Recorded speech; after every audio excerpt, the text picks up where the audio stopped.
You're welcome back. And a title, Samson's Stake, Osofo Adjei, Ernesto Yeboah, Free Speech and Bail Abuse. Today, I return to education I have given in a number of times. Ghana may have in 2001 abolished its law that criminalized speech. But why do some behave as though free speech, as guaranteed in the Bill of Rights in the Constitution, implies license to be utterly reckless in what they say?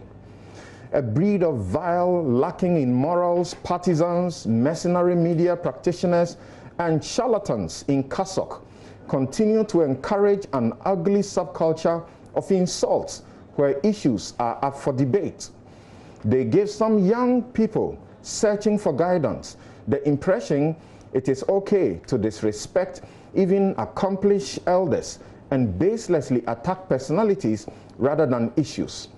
The sad thing is, otherwise decent groups and high-up individuals have also guarded and rewarded such social fabric-destroying conduct for parochial, often partisan benefit.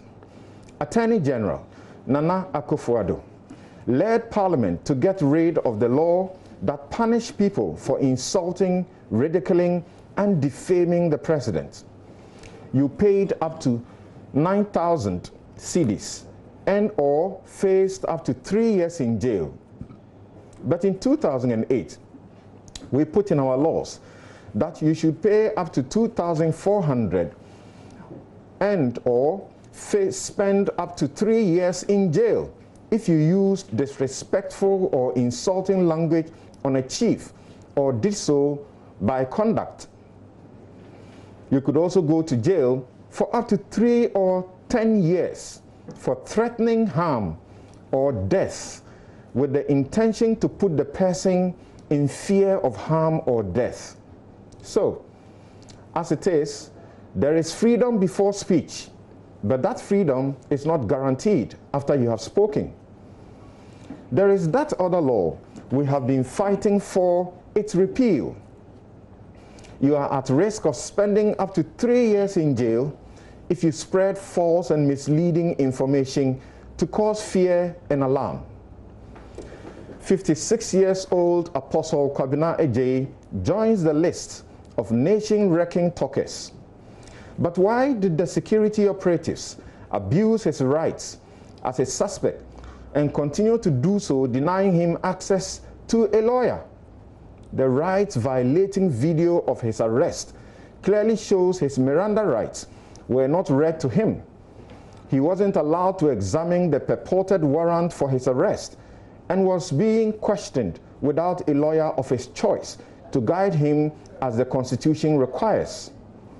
Some, myself included, may have asked questions about the alleged marijuana said to have been found on him. But how is that a justification for putting his alleged medical report in the public?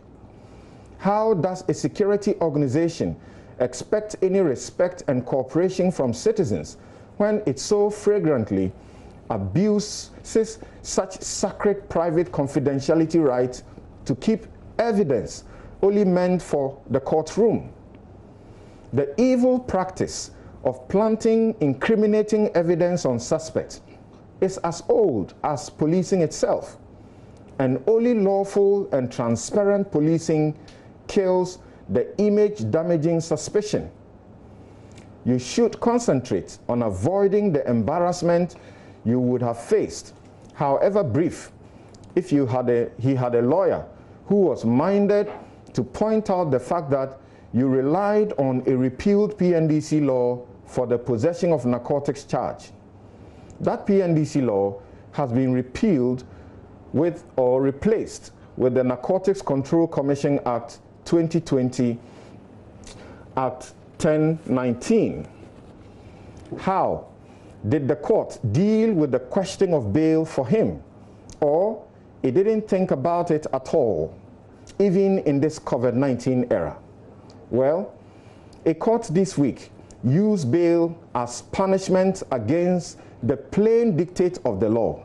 Ernesto Yeboah, notorious for his civil rights activism, slept in police cells because of unconscionably excessive and harsh bail conditions set in the sum of 100,000 with 3 sureties, 2 of whom were to be public servants. He was not charged with a serious offense or felony. His charge is not even properly described as a misdemeanor offense. His offense in organizing the hashtag Black Lives Matter vigil, allegedly without due notice to police, is only punishable by a maximum fine of 3,000 Ghana cedis and or a year in jail. This was a man who was already on police inquiry bail with only 1 surety. Many judges have the practice of keeping to the terms of the police inquiry bail or even reducing it. Interestingly, we are celebrating the fact that Ghana has been commended for standing with George Floyd's family and black Americans.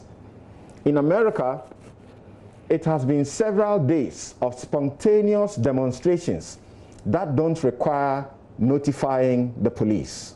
That's my take.